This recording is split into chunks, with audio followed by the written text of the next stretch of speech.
Assalamualaikum warahmatullahi wabarakatuh. Di muka bumi terhampar lautan, gunung, dan lembah dengan jumlah yang hampir tidak terhitung saking banyaknya. Begitu pula dengan gunung-gunung di muka bumi ini sangatlah banyak, mulai dari yang terkecil sampai yang terbesar.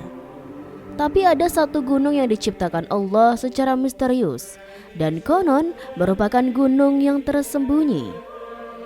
Inilah misteri Gunung Jabal Khawf, gunung tersembunyi dan paling rahasia di muka bumi. Konon, ada yang bilang Jabal Khawf adalah gunung terbesar dan merupakan induk para gunung di seluruh muka bumi, di mana gunung lain adalah urat-uratnya. Benar atau tidaknya, tentunya ada maksud dan fungsi tertentu yang hanya Allah yang mengetahuinya. Gunung Jabal Khawf diciptakan tersembunyi dan misterius. Tidak ada yang tahu apa gunung tersebut, melainkan beberapa orang saja. Banyak pertanyaan mengenainya. Seperti apa bentuk dan ukuran Jabal Khawf? Apa fungsinya di bumi? Benarkah Jabal Khawf gunung terbesar di muka bumi? Mari kita simak dari beberapa kajian di bawah ini. Rasulullah SAW bersabda, "Sesungguhnya di balik Gunung Khawf terdapat sebidang tanah putih yang tiada tumbuhannya. Luas tanah itu seperti luas dunia 7 kali. Di situ penuh sesak dengan malaikat, sehingga andai kata sebuah jarum dijatuhkan dari atas, niscaya terjatuh di atas salah satu dari mereka.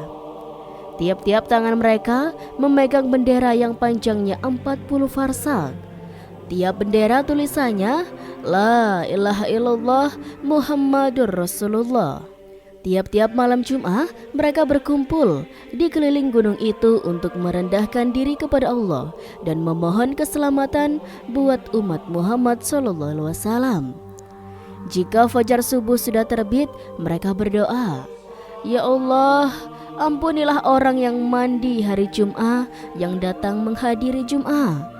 Mereka berdoa dengan suara tangis dan keras. Lalu Allah Subhanahu wa Ta'ala berfirman, "Hai malaikatku, apa yang kalian kehendaki?"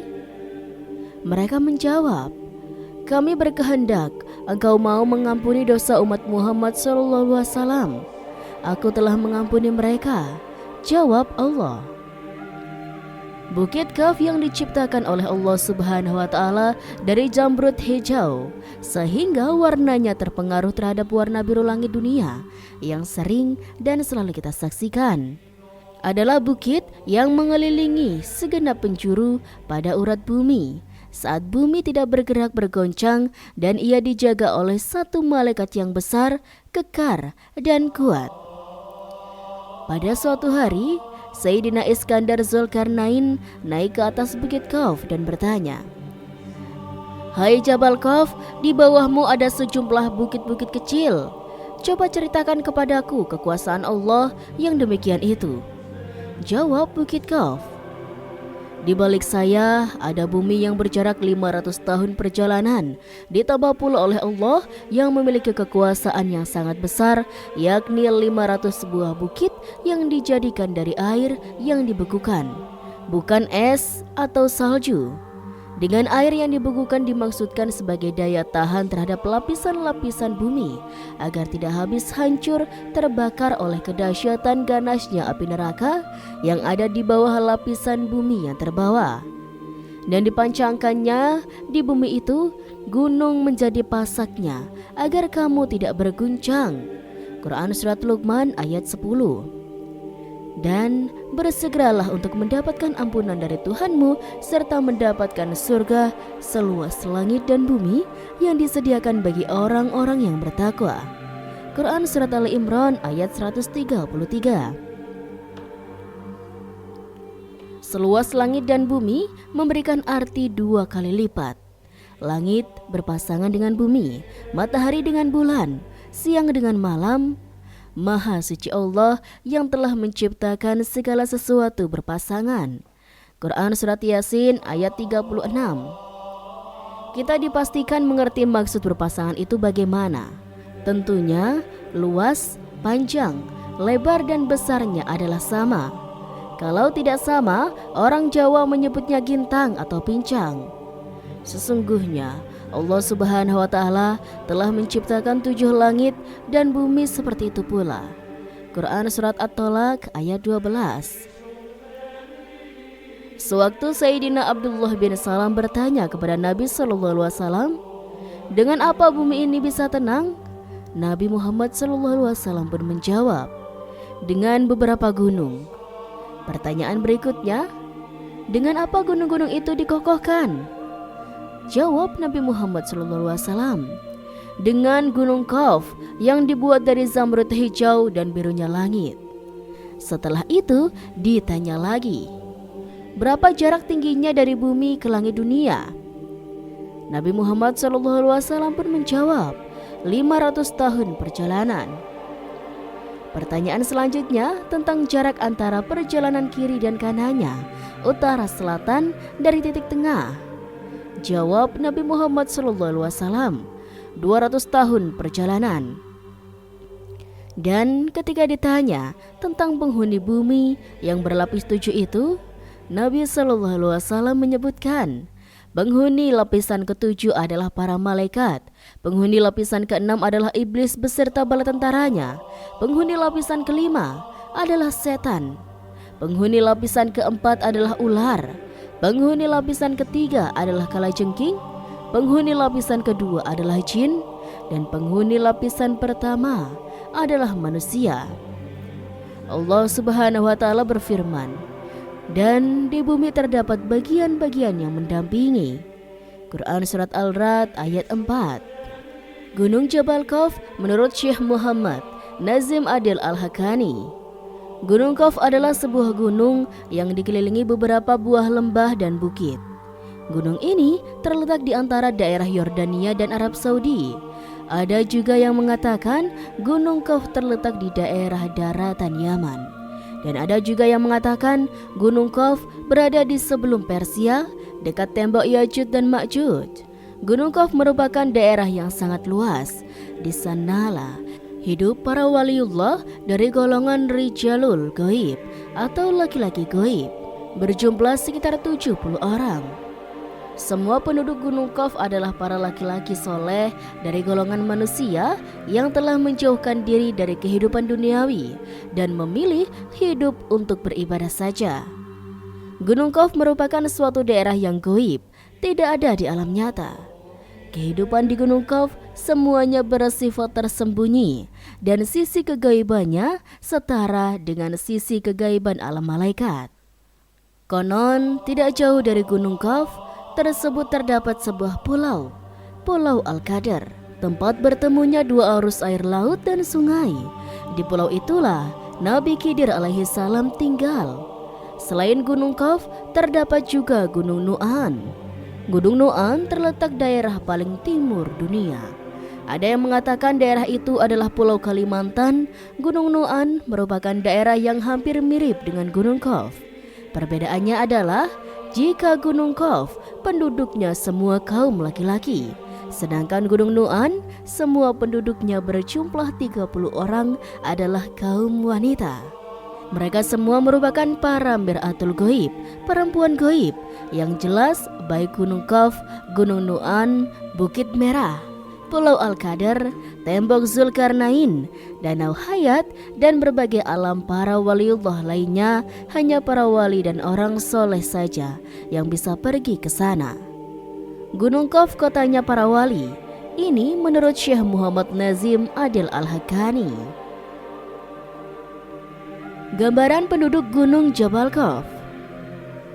Pada tanggal 27 Rajab tahun ke-11 setelah Nabi Muhammad SAW diangkat menjadi Rasul, yang berarti beliau telah berumur 51 tahun.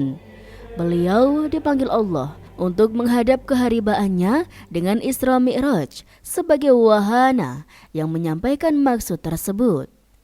Padahal perjuangan Islam di kala itu menghadapi ujian yang maha berat, gangguan dan hinaan semakin berat.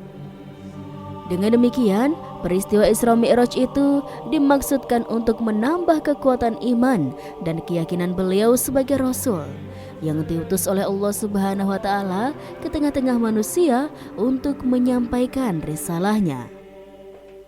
Ketika Rasulullah menjalani Isra Mi'raj itulah beliau melihat sebuah gunung yang cukup besar, Qaf namanya. Ia berada pada sebuah padang perak mengkilat yang menghampar. Di belakang gunung itu masih ada 70 gunung yang lain lagi.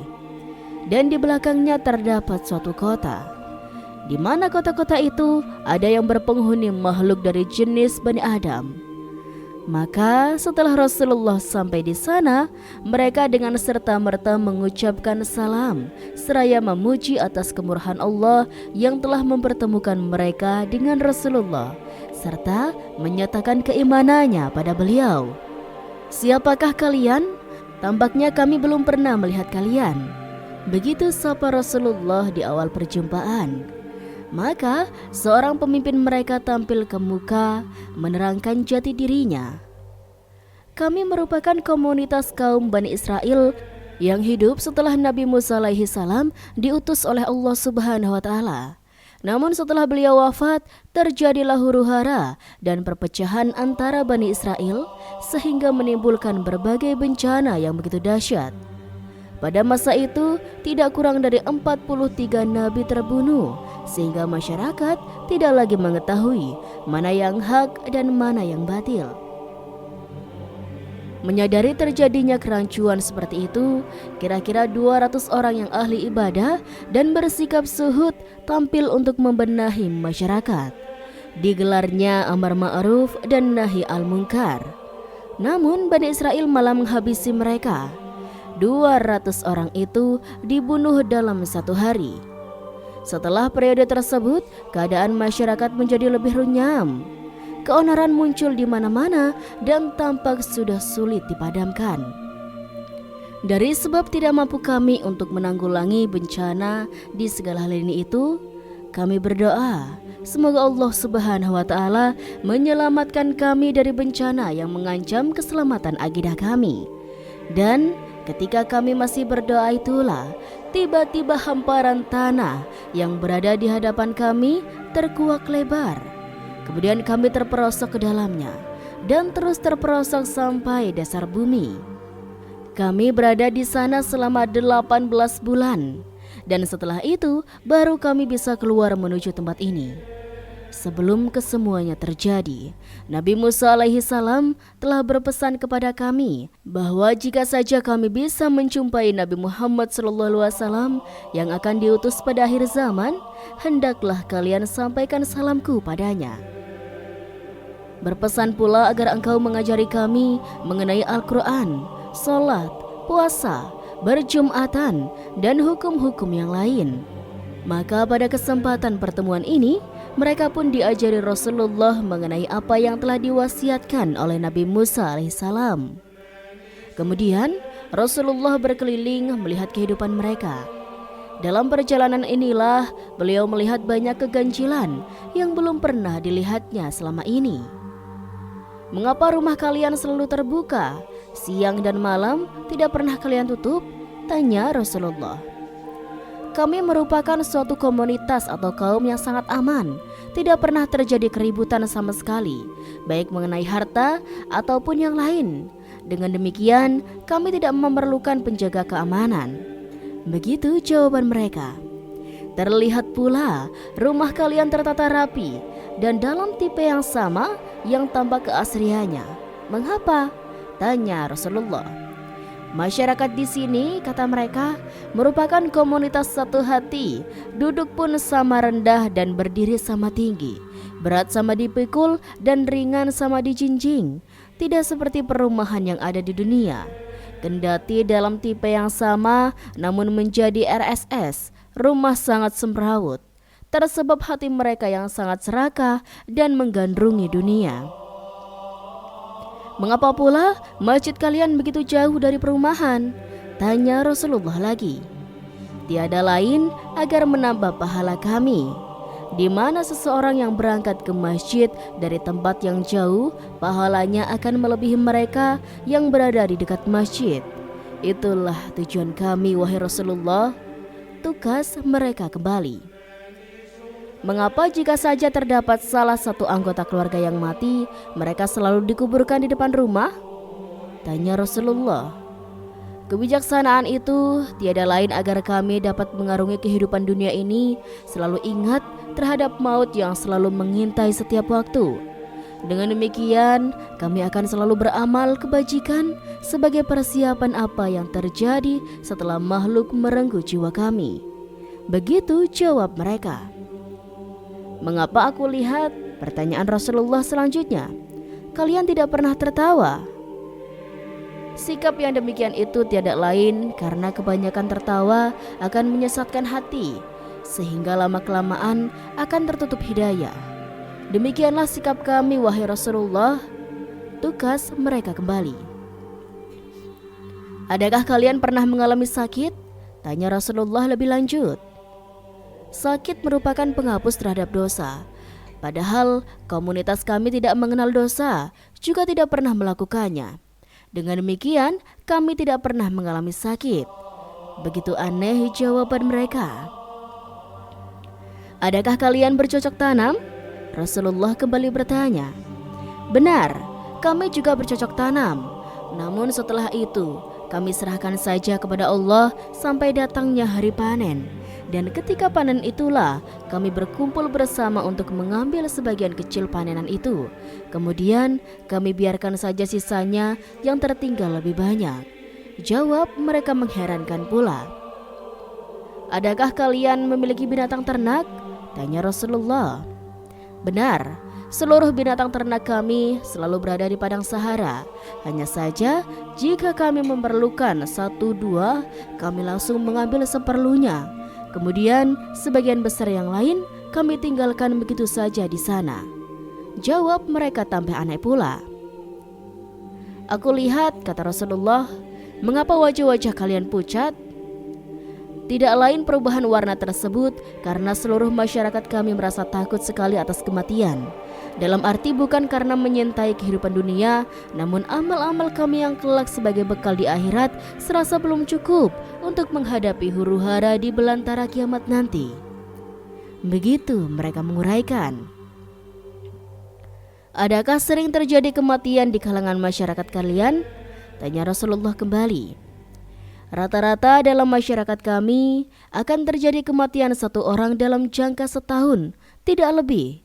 Sambung mereka kembali.